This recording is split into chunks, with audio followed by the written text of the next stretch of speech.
Welcome to the Colorado A-List. We're building a thriving business community based on generous leadership and authentic connections. I'm your host, Matt Brower, and today's episode is brought to you by Column Commercial Partners. Column Commercial Partners is a Colorado-based real estate company exclusively advocating for the tenant and buyer side of the table. If your company has real estate needs coming up, you can find them at www.columncommercial.com.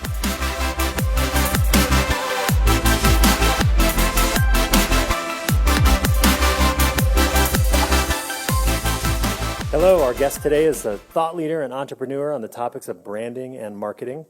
Having started his company Brand Iron over 17 years ago, he and his team are experts in integrating branding into all areas of business, including sales, marketing, and operations. He also travels the country speaking to groups on the power and importance of branding and business development. He's a devoted husband to Carmen and his father, and he's a father of two kids, Caitlin and Maggie. Thank you for being on the show, Michael Doyle. Thank you for having me. Absolutely. So let's jump in. If you could just start by giving us a background on you, where you grew up, what were you doing before Brand Iron, and all that good stuff. Sure. Hold on a second for the phone to ring there. Sure.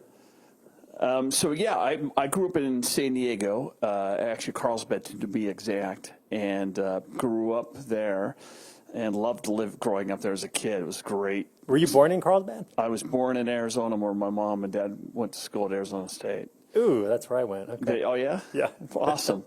And then shortly after college and shortly after having us, my parents moved to Carlsbad. My dad was a newspaper reporter and had an opportunity.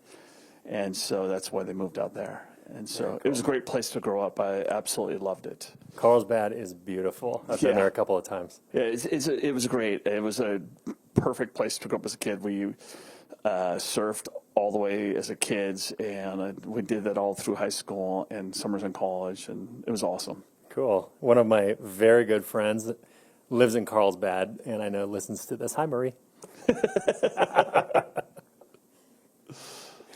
Cool, appreciate that. And then, so when did you come to Colorado? So I went to school in L.A. at Biola University, and then I moved here after I graduated. Actually, I spent 1 year in California. So actually, my first job right out of college, I was working for a surf clothing company, and cool. I was in marketing and sales for them for a year, and so that was a great experience. And I imagine did you get your degree in marketing or? No, I did not. Wow. Did not. I got my degree in education. Wow. Okay. Yeah. So how was tell us about the transition from education to how you got into marketing? It's pretty simple, actually. After I got out of college, I realized that in order to pay off my student loans, I couldn't become a teacher. I just couldn't make it work financially. So it kind of predestined my venture into something that paid more. And so that's where I became. My first job, I actually worked in a corporate job for like 6 months until there's a huge national layoff, and I was a victim to that. But it was great for me in a transition to get into the sales doing that. Okay. And then and actually all the way through high school and all the way through college, I worked at a surf shop. And so it just was natural that I had a lot of contacts in the industry. And so as soon as I graduated from college and I had an opening, and kind of one thing led to another, and that's how I kind of started my career out in marketing and sales. Wow. So I actually did get my degree in marketing and don't use it now, but... And what's ironic, I got my degree in education, and actually, this is funny, my daughter laughs all the time, was that when I did my student teaching, I was a senior in college, and my professor said, "You're horrible at this." He goes, "You're not going to pass this class." And I go, he goes, "What are you going to do?" And I go, "Are you going to transfer to another department like in business and marketing?" Go, "No, I got to graduate. I'm out of money. I got to graduate." Right. And so he said, "Let's make a deal." And the deal was that if I agree not to go in teaching, he would pass me from my student teaching. What? Oh my God. That is hilarious. And then, ironically enough, now I speak all the time, and so I still do that. You know, now I'm teaching again. It's just totally for adults and totally on a subject matter I love versus Right. something. You know, I was actually did my student teaching in middle school, and that was absolutely horrible. I wonder, that's where my mind went when you said that. I wonder if it's because you were pursuing something you did not have a passion for at that time. And, you know, I thought I had the passion for it. My mom was a teacher. My grandfather was a teacher. Right. And it wasn't for me. right, yeah. Until later in life when I could, or later in my career where I actually, it's now I'm very passionate about it. Right, and then the master's always become the teacher, right? Yeah, exactly. That's great. That's great. So, so you moved to Colorado and got into marketing, not with Brand Iron though. No, I worked for an agency, and so I did that for a year, and then actually I came in on a Friday, and so I worked there for a year, and I came in on a Friday, and the doors were all padlocked, and the office space was completely empty, and so there was a handful of workers at the door, like, I don't think we have a job anymore, and that's really a bummer because it's payday, and it doesn't look like we get paid today either. And they didn't communicate anything. Oh, no, we hear nothing. Wow. And so that was on a Friday, and so I got a waiting job on a Saturday, and then over the weekend I was like figuring out what I was going to do with my life, and then I had a couple contacts with a couple of the clients, and a couple called me up and said, "What are you going to do?" I said, "I don't know, let me think about it." And that was on a Monday. Tuesday I called him back and said, "I'm starting up my own firm. Would you come over with me?" Oh my And gosh. so literally within a period of 3 to 4 days, I made a determination I was going to go out on my own, started my own firm, and that's how it all got started. So you were at this branding firm for 1 year. Marketing and advertising agency. Okay. So you were like the Don Draper of Denver for 1 year. 1 year. And then you spun off and started. No. No, that's 100% true. Yeah. And I was 26. I had no clue what I was doing. Wow. No clue. So you've already kind of answered my next question, which was what was the catalyst for you starting your own? Necessity. It was necessity, yeah. But you had to been there had to been some fear there. Like what was there for you when you made that choice rather than just go to another advertising agency and get another job? Actually, the timing just kind of was all serendipitous. I mean, really. I mean, I got a waiting. Actually, one of my really good friends that I did a lot of work with through the agency helped me get the waiting job. I talked to him, and then I had several clients talking to me, and one client in particular said, "Well, why don't you represent us?" Wow. And it really there really was no pre-planning at all. It was more of necessity of needing a job and really liking what I did, and it all kind of came together. And maybe it sounds like having some people around you supporting you or encouraging you to go that direction. I had a couple clients in particular that really supported me and wanted me to do it. And wow. They said they would be patient and work with me, and which was great. That is incredible. Yeah. Yeah, it's a big step to hang your own hat. So, talk to us about having to build a brand for yourself. Yeah. How has that taught you to provide the best service for your clients, or what has that given you the ability to now today hand off to your clients? Actually, we kind of practice what we preach. So we really work hard at our brand and our marketing, and we're very intentional about what the message we're trying to build, what the value proposition wants to look like, and how and why we're better than the competition.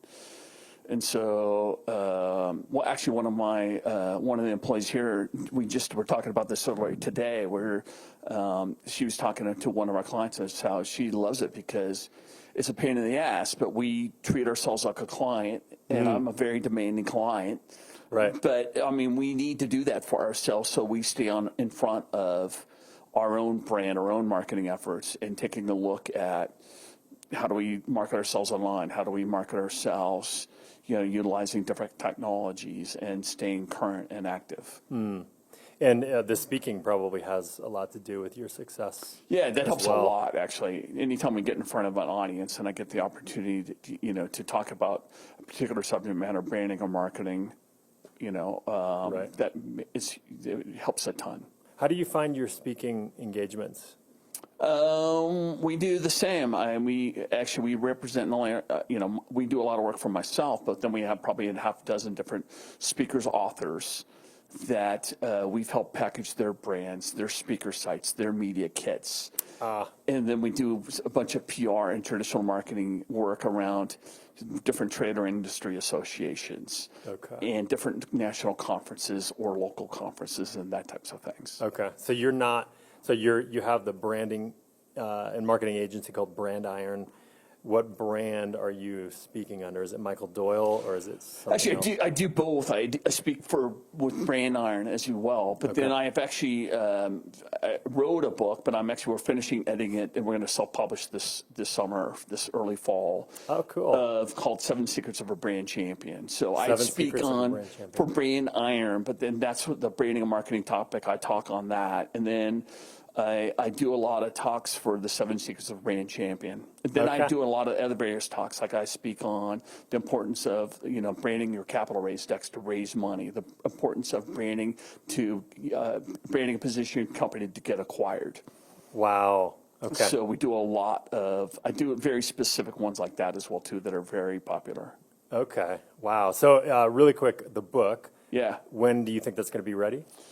Oh, that's a great question. I know there's a lot of people involved in writing a book. It's editing it out. Okay. So it's re-editing it. And then we're actually, Bree over here is helping kind of redesign the cover and the look and feel in the brand. And we're finishing all that up as we speak. So that'll be launching here next week or two. And so that'll be out.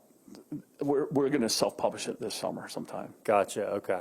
And so I would imagine Amazon or, somebody Googles that title, they'll be able to find it then. Yeah. The 7 Secrets of a Brand Champion. of a Brand Champion. Correct. Got it. Yeah, I hadn't heard that, so thanks for sharing. Yeah, no. Okay, and the whole premise behind that is I kind of came up with this idea that all great brands have a leader behind it, someone who's come up with this brainchild and who's super passionate about the idea, the concept, the technology, the website, whatever. And then they not only flush that idea out, but then they bring it to fruition. They build a team, they package that company, that idea, and they build a kind of, how are they going to not only package it, brand it, and then market it and take it to market. Right. And then how are they going to stay ahead of the competition? Right. And so, and if you do it, if you take a look at, some of the examples we talk about is the Steve Jobs of Microsoft. If you take a look at Jeff Bezos from Amazon, if you take a look at, a lot of the great brands, I don't care if it's a business to consumer brand, a business to business brand, they all have a brand champion or a group of brand champions within the organizations to make these brands and these companies come alive. Right. So the brand of the individual helps carry the brand of the company forward. Yeah, and it can be that way, but it doesn't necessarily have to have that as well too. Okay. I mean, but normally to have a great company, you have to have a passionate leader. Got it. Who is a visionary a lot of times, Right. or they're very good at motivating the team to buy into the concept, buy into the brand, buy into the mission. Yeah. And then they do typically have a very good idea of not only twofold, the brand is, it's external to the outside target audiences or consumers or business to businesses. But the other brand is the brand to the employees, a brand internally in order to the company itself, too, and selling that idea. Yeah. And the same thing, like when we talked about the capital raise decks or selling your company, you have to be passionate and believe in your idea, believe in your concept, package it well to be able to get the financing to build the business. Right. Or if you're ready to sell it, you've packaged that brand, you've done a really good job of refining, and you're really passionate saying why this is such a great business and why you have to buy this business. Mm-hmm. Yeah. Yeah, so I wanted to talk more about what you just touched on, which is as we've gotten to know each other over the last couple of years, you've said a lot of things about a lot of your clients hire you for branding around things that are not traditional. Traditional branding and marketing to me is to drive new business. Correct. And you've mentioned raising capital, selling your company. I've heard you mention hiring people. Like, talk about how did you get? Are these concepts that are well known in your industry, and I'm just not aware of them, or how did you start going down those paths? Well, some of them are, but a lot of them are not. Part of it is after actually we talked a little bit earlier about how my first original company was a marketing and advertising agency. Well, I built that up over like 10-year period of time, and then I sold it during the .com days. Oh, nice. And then I went to work for a .com and ran their national brand for a couple of years. And part of my job was to put together what we called analyst decks to support our company and to support our stock with Wall Street analysts. Okay. And so totally unusual type of thing, but that's one of the things I did. And going through that process, it was, it couldn't have been a worse couple of years of my life, because going through the .com bust was horrible, and I could write a book on that in and of itself. Right. But at the time it was horrible, but I really learned some very, very valuable skills. The process of packaging my own company to get acquired. And then when I was acquired and reporting to Wall Street, I understood what we had to present and what they were looking for in our quarterly updates and forecasts and kind of the vision of where we're taking this business. And those skills were super valuable for me. I didn't know it at the time. But then when I started to get into brand iron, we started working with all these different firms that were, because we get a lot of calls for a branding firm, like, I've got this new idea, I need to package it, I need to brand it. And then, oh, by the way, I'd love to help raise some money. And so I was like, there's a need here for this. Why don't we package raising of capital, capital raise decks? Right. And so we help private equity firms raise a bunch of money. We help, real estate investment firms raise a bunch of money. We help technology firms. We help startups raise a bunch of capital now. And so that's become its own product category. Yeah. And then the same thing, we have a bunch of clients that say, hey, if we built this business and we're looking to get acquired, could you help us package it to get acquired? And so now we sell that as well, too. And so we do that for a bunch of private equity firms. We do a bunch of our clients say, that is exactly what we want help with. So those are totally unique, but going through those experiences myself has allowed us to be able to put that together and do that. Fascinating. Yeah. You pitch decks and all these things that, generally the M&A world, mergers and acquisitions world know to raise capital, sell a company, buy a company, whatever. I just never, the first thought is, an investment banker does that, or, a business broker does that, or whatever. Yeah. Everything's visual, though. Everything comes down to marketing, and it's so critical, the piece you bring to the table. I just never thought that, a company like yours would be offering those services. It's awesome. Well, you're in the real estate world, and so right. we do a lot where, they put together these prospectus, and it's, like this, depending how big it is, but it could be like 50 to 100 page legal document, and you're like, oh my God, and we're trying to raise money selling this. This is right. ridiculous. And so we started. No thanks. Yeah, exactly. I'm going to put everybody to sleep. So we said, why don't we take that and pull out the concepts that really matter, right. and then help these companies package that and really make it into much more of a marketing and sales, process versus a legal type of exploration. Okay. That's great. So shifting gears a little bit. Yeah. What would you say drives you to provide, I mean, you're clearly a leader in your industry, certainly like a go-to firm here in Denver, and I know you do a lot of national work as well. What would you say drives you? Like, what's your why personally? Where's your passion come from in working in this industry? It's a couple things. I think my first why is, how do we help our clients succeed? Because if I help our clients succeed, we also are successful. And so, I have this great story that years ago, with my previous firm, we did what we call the $500 logo, where we did a logo for a technology company. And it was super inexpensive, so we created this logo for next to nothing. And turned out they loved it. We got more work. Well, this technology company grew. Well, they grew from a startup into a multi-billion-dollar corporation. And so doing like a $500 logo, this account turned into spending about $500,000 to $1 million a year with us. Wow. Oh, my God. Over a period of 15 to 20 years. And How many of those do you have? No. But, that's a great example, though. If we're passionate about helping our clients succeed, we ourselves will be super successful as well, too. Wow. Yeah. And then it has taken me a while. The other one that I really am excited about is it's taken a while, but is how can we not only and I must admit that I've grown as a leader, and I'll admit I wasn't a very good leader when I first got started. I didn't understand people, psychology. I was, kind of hardcore, and so I've grown, evolved over a period of time. But so my other big passion is how do we help the client, our employees as well, grow and develop their skills to become better and better at themselves as well too. Okay. And I'm still not great at that, but I've become a lot better now. Wow. So growing. I'm trying to practice one of my preaches in the 7 Secrets of Brand Championing and branding internally within too. And part of that is becoming more enlightened myself on how do I do a better job of working with employees and helping them grow and expand themselves. Great. Do you have any existing structures or programs internally, or is it really just mentoring and one-on-one time and things like that? We do both. I mean, we really try to help create opportunities where how can we help them grow and expand and move into different job roles within the organization. But then part of it is mentoring as well too. Right. Yeah. And it seems like you come from such a diverse experience, background that you bring to the table that a lot of people in your industry just don't have, and so you probably have you're able to see a lot of different angles, see something from a lot of different angles that a lot of people don't.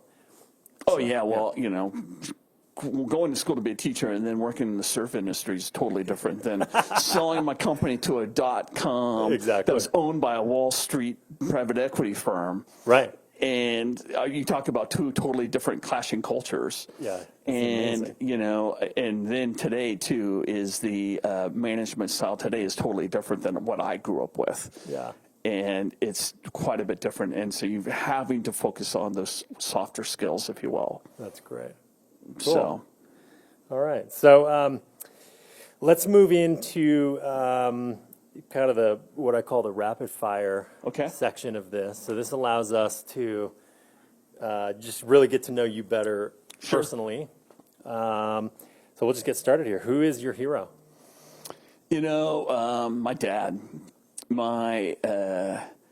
Unfortunately, my dad passed away right after I got to college. But he was a great dad. He spent a lot of time with us doing sports. My dad had the dream job. He was a sports reporter. Oh, wow. And so growing up as a kid, I got to go to a bunch of, sporting events as a kid. I got to meet a ton of people as a kid. I got to meet Sandy Koufax, Don Drysdale. I got to meet Gene Autry when he owned the Anaheim Angels. Oh, my gosh. I've got to meet Roman Gabriel. I got to meet Tony Gwynn, Dave Winfield, all these sports stars. Superstars, yeah. Yeah, and so so that was pretty cool as a kid. That was way before sports what it is today. Right. Yeah. And so he did a lot of, but then he also took us a bunch of Padres games as a kid. Well, they were horrible, actually, but it was still fun, Yeah. And so my dad taught me a lot. And actually, the last couple of years of my dad's life, he really had a metamorphosis himself as far as growing as a man and as a father. And, my dad grew up in very tough times when they didn't have hardly anything. And so, and he was true a man's man and didn't really have the emotional and personal connection. And the last couple of years of his life, he really worked hard to build those emotional and personal connections with us kids as well as with my mom. That was his transformation. It was that you're his talking transformation. And, I'm really thankful because I got to see that transformation in the last couple of years of his life before he passed away. And that's a really special gift for me. Wow. And then I have I graduated from college just a couple months before he passed away. And I'll have one of my most sacred possessions is like a 10-page handwritten note from my dad, how proud he is of me and about how he's seen me grow and turn into a young man. And to get that gift as a present for graduating college just a couple months before he passed along is one of my dearest possessions. That's incredible. So his transformation was the ability to, be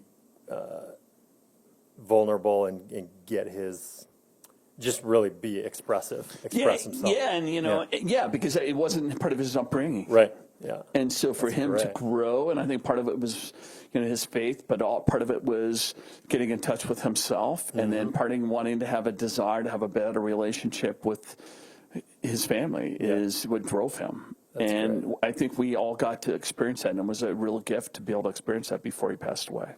That's awesome. There's certainly not enough of that in the world. So Yeah, great no kidding. example of that. So, all right. What's your favorite? Sorry, I know they're quick hits, but that was a long Oh answer. no! Hey, wherever this conversation goes, it's awesome. So appreciate you. What's your favorite news source or sources? My dad being a news reporter, there's hardly any newspapers anymore. So, that Right. used to be it because I used to go in and read all his stuff all the time. Right. So it's hardly that. But I am a connoisseur of tons of different media. So I look online all the time. I do watch a lot of television because we have to, because see what's going on with different trends. Right. So I look and watch tons of different mediums. Okay. So the first you wake up in the morning, the first news source you typically look at. My life has changed, especially because I'm actually kind of trying to do and be. Especially this last year, I've kind of taken more times in the mornings to get up and spend some time and reflection and prayer in the mornings to prepare me for the day. So before I do anything, I spend some time doing that before I turn on the television or read anything online. Cool. And I think that's helped get me a better center, and allows me to have a much different perspective on life and work and family and everything else. So, That's great. So before I jump into the day, I try to center myself before I get at it. I love it. I just started a couple months ago, created a new, what I call my morning ritual too. So that's great. And that certainly involves some quiet time as well. So Yeah. And then what I'll do is I'll get online, take a look at emails, and I'll take a look at news, and then I'll hear a bunch of different things when I'm traveling into work, or I'm starting to listen to more podcasts actually. Nice. And trying to be a little more balanced about looking at online, on the radio, and podcasts, and kind of getting a feel for different things that are out there. Right. Very cool. All right. Favorite book? Seven Secrets. No. Yeah. Besides the 7 Secrets. No, my favorite book. I'm going to go back to part of my own personal journal is one of my favorite books is a book by John Powell called "Why I'm Afraid to Tell You Who I Am." Huh. And it's I've been out there for quite a while, but it's a really short read. But it's about a book of self-discovery, personal awareness, and about ability to be vulnerable and let your guard down, be real, and communicate who and how you are. Especially in today's world where it's all very social media, online personas. Less personal touch. Yeah, and this is all about personal relationships and letting your guard down, allowing you to be the real you and be vulnerable and be caring and sharing with your friends, your family, and your personal community.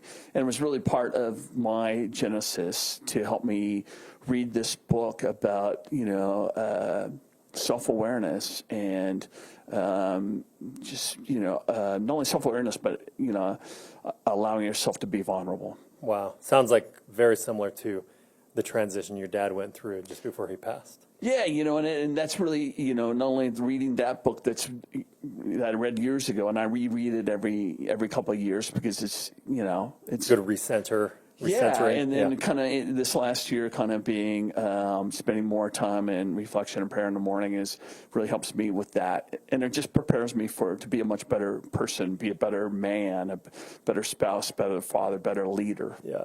I am definitely putting that on the list. It sounds very interesting, especially quick reads. I'm great at those. It's quick reads. I mean, it's like 120 and 150 pages. You can get it done in a couple of days. That's great. Cool. Do you have a favorite quote?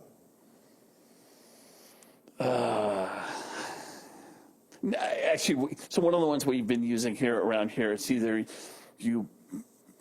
it's either if you fail to make a plan, you plan to fail. And if you plan to succeed, you will be successful. Great. And so it's all about how do you be proactive and intentional, and it really applies personally and professionally about how do you put in writing what your intentions are, and make a plan of what you want to get accomplished.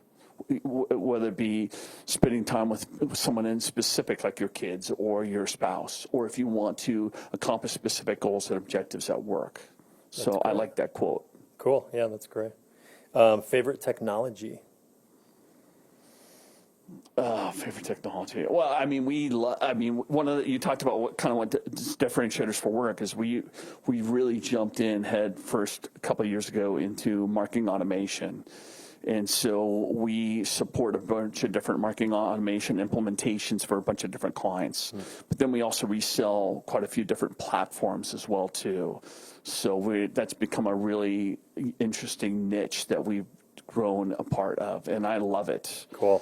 So it's technology related to the services you're providing to your clients a lot of times. Yeah, but it's also a combination of actually what it does is actually help you organize and manage the marketing piece of it, but it's also got a CRM component, so it helps manage your marketing, the top of the funnel, and then helps you manage the pipeline or your sales pipeline, manages the conversions into actual real dollars, and it actually for the first time allows you to see a true ROI of your marketing and your sales efforts. Wow. And really focus in on what's producing results and what's not producing results. And this is a third-party tool or something you guys... Third party. What, can you disclose what it is, or is it your secret we sauce? support a bunch of different ones. No, we support, gotcha. Okay. So we support like Pardot, which is Salesforce owns. Okay. Eloqua, which is an Oracle product. We support Marketo, which Adobe bought. Wow, yeah. HubSpot, which is another one we support. Yep. We do a lot in...